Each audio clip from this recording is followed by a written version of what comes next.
The phakic intraocular lens is a promising treatment option for patients not suitable for keratorefractive procedures. The main advantages are correction of higher level of myopia, hyperopia and astigmatism, and the reversibility of the procedure. Various types of phakic intraocular lenses are available, including Visian implantable collamer lens or ICL and Verisize iris claw lens. Complications are extremely rare, but they do occur. Appropriate sizing of the phakic intraocular lens with adequate vault and adequate peripheral iridectomy can avert some of the complications like cataract and glaucoma.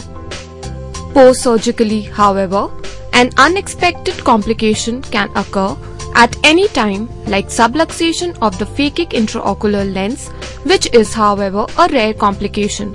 We describe here 3 patients who underwent phakic intraocular lens implantation successfully but presented later with subluxation. The first case is a 28-year-old female patient who underwent toric implantable collamer lens implantation in her right eye 6 months previously. The best spectacle corrected visual acuity in her right eye was 20/50 with a correction of -16 diopter spherical and -2.75 diopter cylinder at an axis of 20 degrees, while her left eye had a visual acuity of 20/20 with a correction of -4 diopter spherical and -1.5 diopter cylinder at an axis of 30 degrees. After the initial implantation, her uncorrected visual acuity was 20/25 in her right eye. She presented 6 months later with a history of injury to her right eye by her child's hand. Her visual acuity was unaffected. Slit lamp examination revealed irregular anterior chamber depth, anterior subluxation of the inferotemporal part of the implantable collamer lens, and pupillary capture. She was advised to undergo repositioning of the implantable collamer lens, and this was planned under topical anesthesia. 2 stab incisions were carefully made using a microvitreoretinal knife. The first one was made at 10 o'clock location and the second at 2 o'clock, taking care to avoid touching the endothelium or the lens itself. A dispersive ocular viscoelastic substance was injected into the anterior chamber. Using the implantable collamer lens manipulator forceps, the ICL haptics were reposited back behind the iris, starting first with the inferotemporal haptic and then the superotemporal haptic.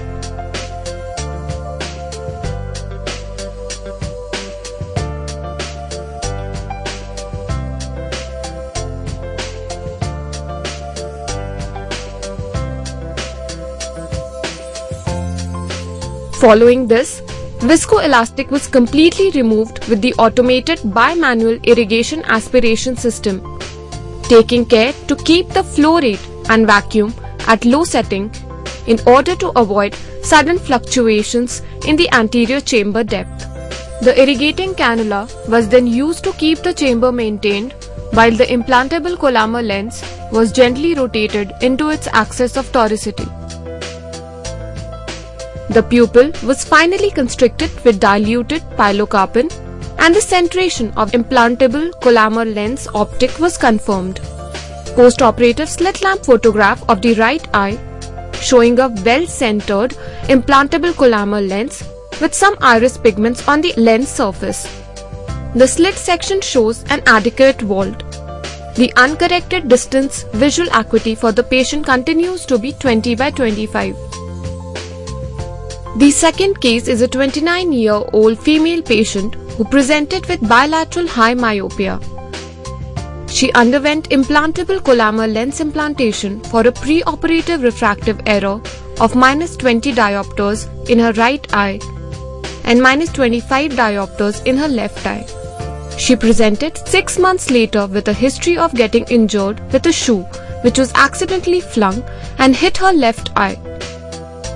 The slit lamp photograph shows an irregular anterior chamber, subluxation of the implantable colamer lens, and pupillary capture. She underwent repositioning of the implantable colamer lens with a technique similar to the first case. The post-operative photograph shows a well-positioned implantable colamer lens with a central optic. The pupillary margin shows peaking and pigments are noted on the implantable colamer lens surface. The patient's vision improved to 20/30 with spectacle correction of -3.5 diopters, and subsequently she is doing well. The third case is of a 37-year-old male who underwent an iris claw lens implantation in the right eye for a refractive error of -14 diopter sphere and -0.7 diopter cylinder at an axis of 10 degrees. He presented after 6 years with a history of uniocular diplopia since last 2 days. There was no history of trauma. On slit lamp examination, the iris claw lens was partially subluxated inferiorly as one of the iris claws had given way. The slit lamp photograph shows an irregular anterior chamber and subluxation of the phakic intraocular lens. Intraocular lens repositioning was done under peribulbar anesthesia.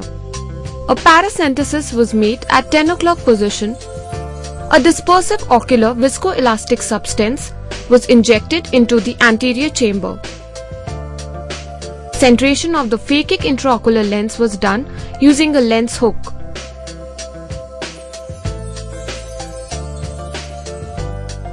Another incision was made at 12 o'clock position using a keratome knife. Pinching of the iris in the haptic of the intraocular lens was attempted, but due to the atrophy of the iris it was not successful. So, the intraocular lens haptic was sutured to the iris with 10O Prolene suture. The suture knot was tied.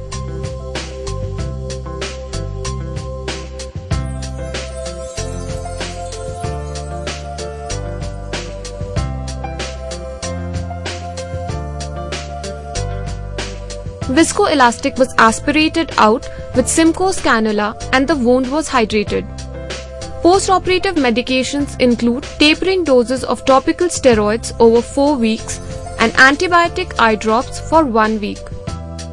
This is the post-operative slit lamp photograph of the right eye showing a well-positioned phakic intraocular lens. The uncorrected distance visual acuity continues to be 20/25. These 3 cases highlight that subluxation of phakic intraocular lens haptic is a rare complication, but may occur at any stage post-operatively. The patient should be cautioned about such a complication. Such cases can be managed by careful repositioning of the subluxated part of phakic intraocular lens, and these patients should be on post-operative follow-up and care to watch for delayed complications of trauma.